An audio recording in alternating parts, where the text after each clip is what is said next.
Vamos a hablar de algo que en alguna oportunidad charlamos con Evangelina Cordero del IAPG sobre el tema de la inclusión de la mujer en actividades tan vinculadas o tan identificadas con el hombre, ¿no? Como el petróleo y como la minería. Y para eso estamos en comunicación con Alejandra Cardona, que es directora ejecutiva de la Cámara Argentina de Empresarios Mineros, la CAEM. Alejandra, buenas noches, gracias por atendernos, bienvenida. Hola, buenas noches, muchas gracias por esta introducción y por este espacio y bueno, buenas noches también a toda la audiencia. Alejandra, bueno, en Neuquén tenemos básicamente una actividad importante en el rubro hidrocarburos, en que la mujer también ha comenzado, porque todavía no podemos decir que hay una paridad, pero sí tiene una presencia importante dentro de la industria. ¿Cuál es la situación que se plantea en una actividad que parece todavía más hecha para los hombres, como es la minería?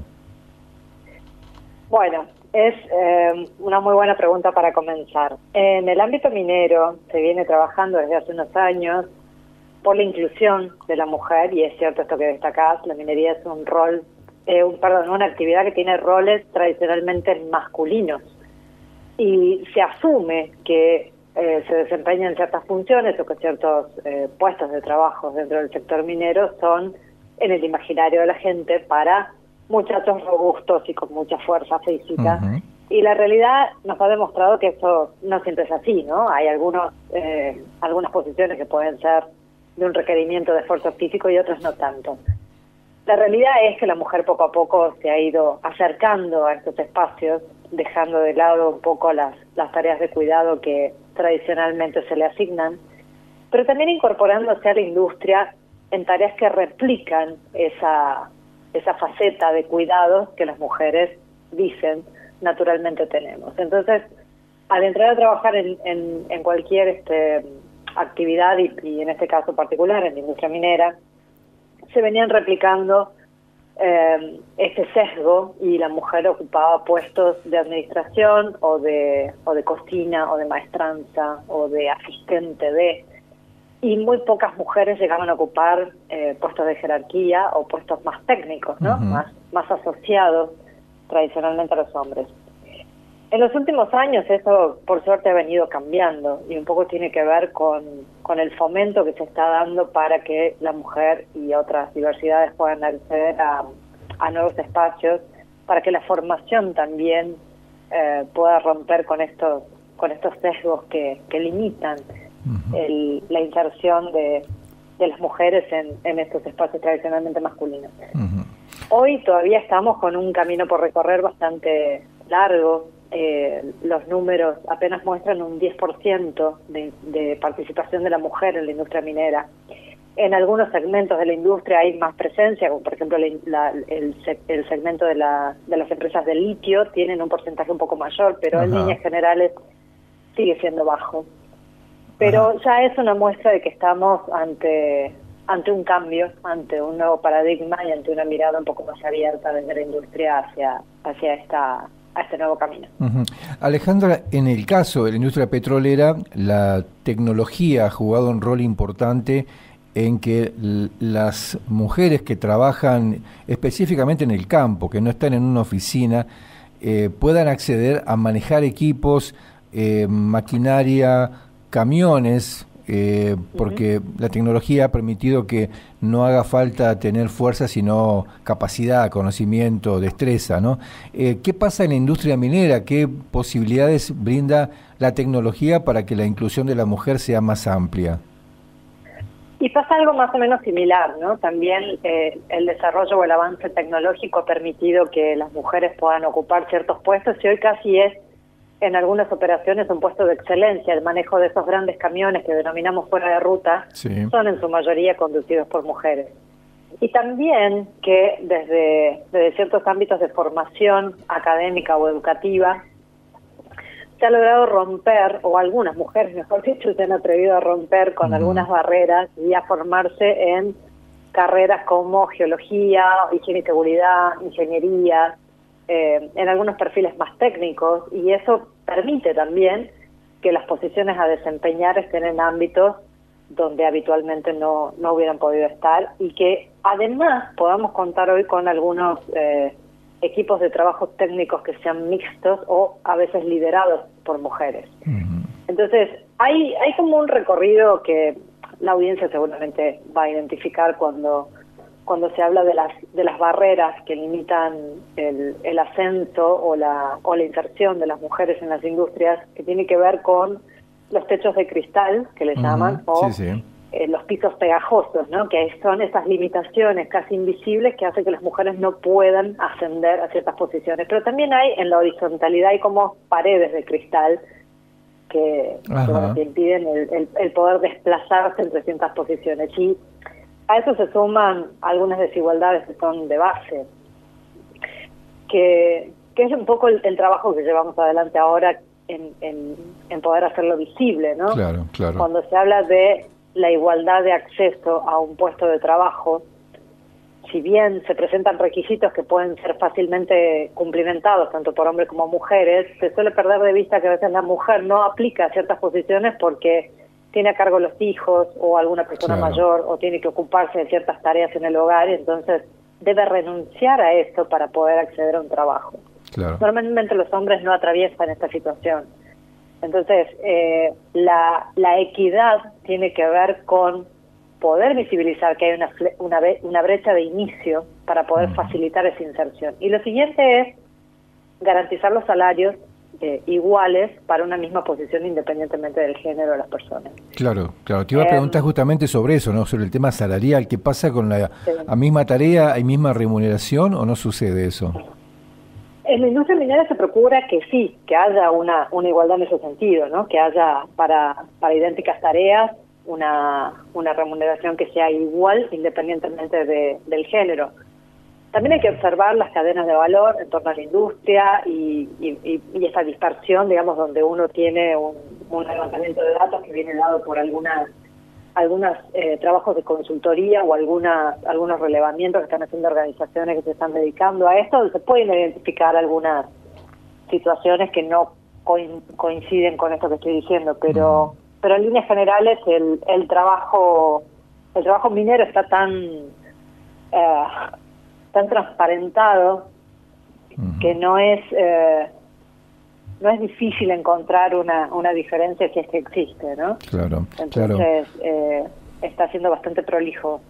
Quería preguntarte algo sobre el que aparece en el artículo que publicaste en infobae.com el día 8, hace un par de días atrás, que está muy interesante, que tiene que ver sobre este tema en particular, donde también hablas que la Cámara firmó un acta comprometiéndose a trabajar por un entramado productivo libre de violencia contra las mujeres. ¿Esto cómo se visualiza dentro de la industria minera? Bueno, hay una iniciativa. Esta iniciativa en particular es un protocolo de cómo proceder, indica cómo proceder ante casos de violencia de género. A veces,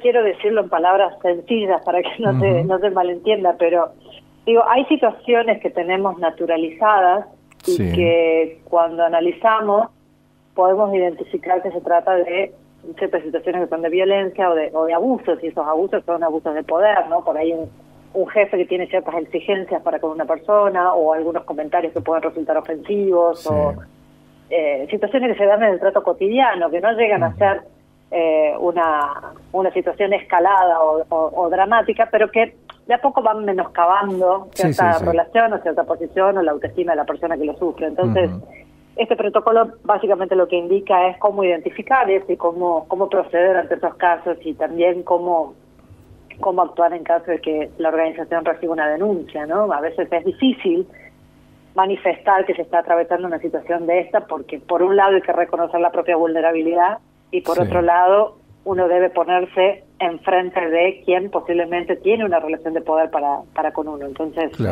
y el riesgo de perder el trabajo, ¿no? Que siempre está latente. Es lo que se asume, es lo que se asume de fondo. Entonces, bueno, un poco saber que estas reglas existen, que esta posibilidad está abierta, que no debieran propiciarse espacios donde este tipo de comentarios sea moneda corriente, sino por el contrario, ¿no? Poder enseñar a que eso no debe hacerse, a que son comportamientos que deben corregirse, y es un poco la misión a partir de esto, ¿no? Claro, y afortunadamente sí, hay predisposición de los hombres de la industria, de alguna manera comenzar a entender que tal vez cuestiones que están naturalizadas tienen que ser, por ejemplo en el lenguaje, ¿no?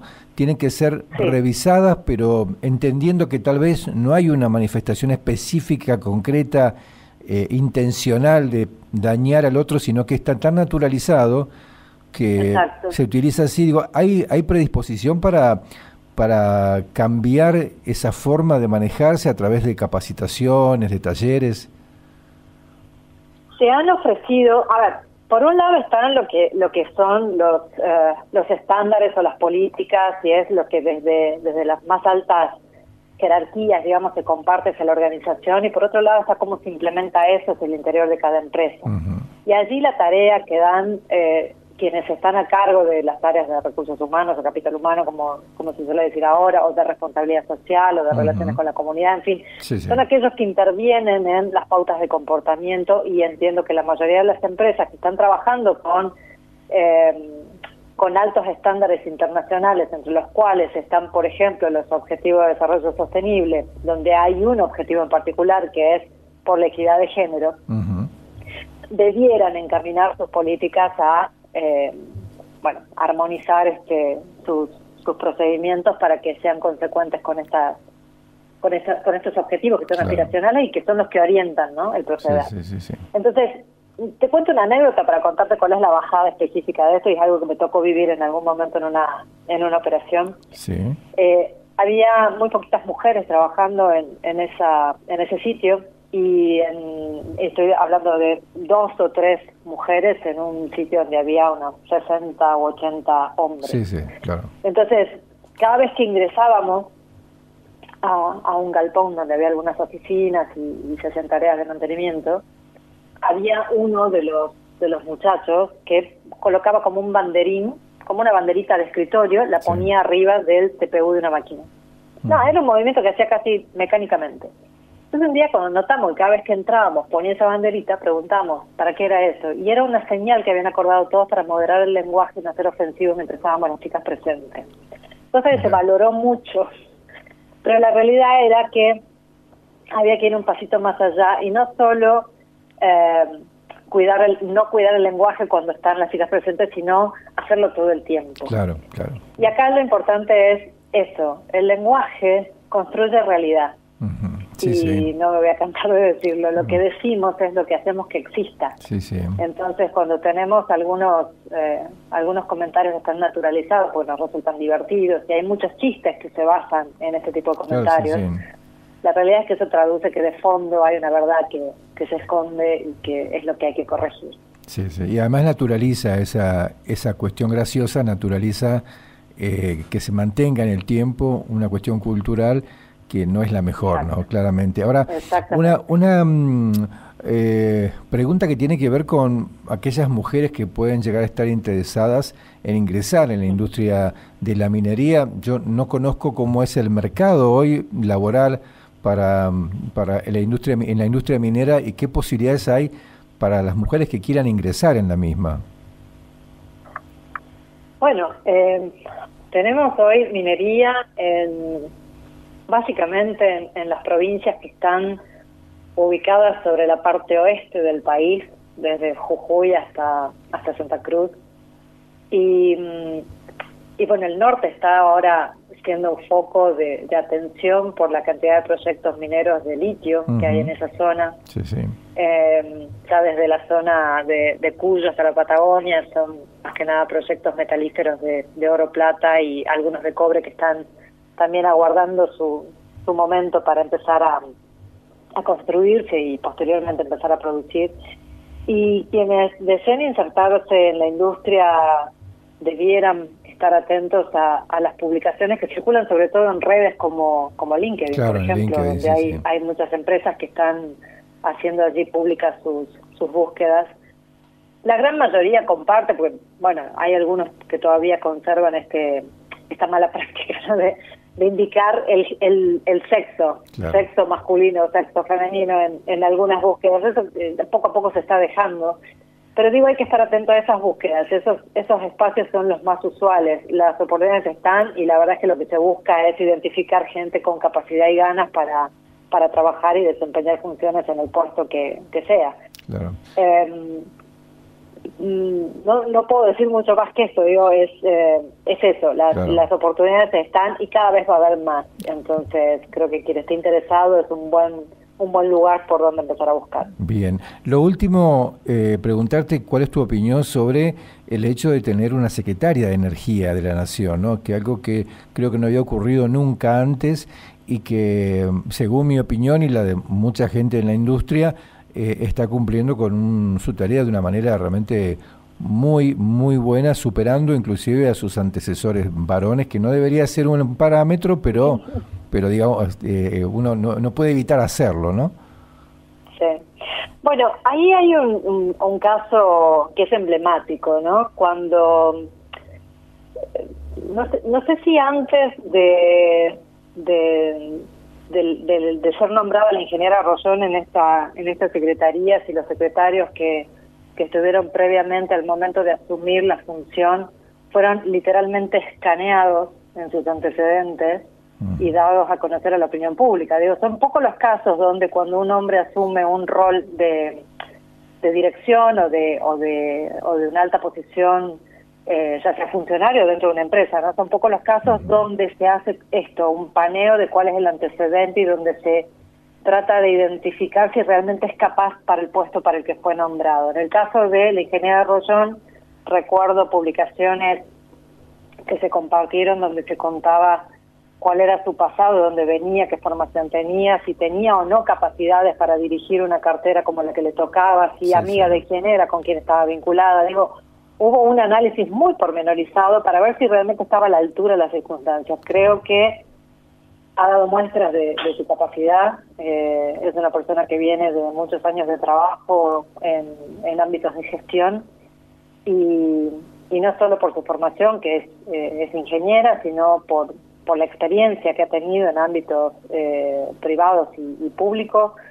La verdad que le ha tocado un partido difícil desde el inicio, pero viene liderando una gestión, creo yo, muy muy buena, y la verdad que los comentarios que se vierten sobre su persona son sumamente positivos, tanto desde el oficialismo como desde la oposición, y el sector privado también está muy complacido con la gestión que está llevando adelante. Especialmente la verdad es que esa performance, y siendo mujer, digo, da sobradas muestras de la capacidad que una persona puede tener para un cargo de ese calibre, y bueno, en el caso de ese en particular más aún. Claro, bueno, lo que decía, ¿no? El secretario de Energía anterior era un neuquino, era Darío Martínez, que tenía como, digamos, pergamino ser de Neuquén y ser diputado nacional. No tenía ninguna vinculación con el área de energía previa y, sin embargo, nadie lo escaneó, ¿no? Para establecer comparaciones de cómo funciona a veces la lógica dentro de esta valoración que se hace sobre las capacidades. Bueno, yo quería agradecerte mucho, Alejandra, estos minutos, porque nosotros en Neuquén tenemos minería, pero no es una industria desarrollada de la misma manera que está desarrollada en otras partes del país, pero me parecía muy interesante poder charlar y hacer esta comparación, si se quiere, en lo que está pasando en el sector petrolero con la mujer y también un sector que cada vez crece más, como es la industria minera en la República Argentina. Así que agradecerte muchísimo este contacto. Bueno, muchísimas gracias, y la verdad que Neuquén es una provincia preciosa que también tiene hoy en su territorio una oportunidad única, como muchas otras provincias, por primera vez en la historia de ser protagonistas de un cambio significativo y súper importante para el país. Así que ojalá que esto continúe, que se afiancen las políticas de desarrollo para la actividad minera y petrolera. La energía y la minería son dos sectores industriales clave en los años venideros, y creo que van a tener una significancia aún mayor, porque se van a hacer tangibles en los próximos años sus beneficios. Así que felicitaciones a Neuquén, felicitaciones a vos, a tu programa, y muchas gracias por el espacio. Gracias, Alejandra, que tengas una buena noche.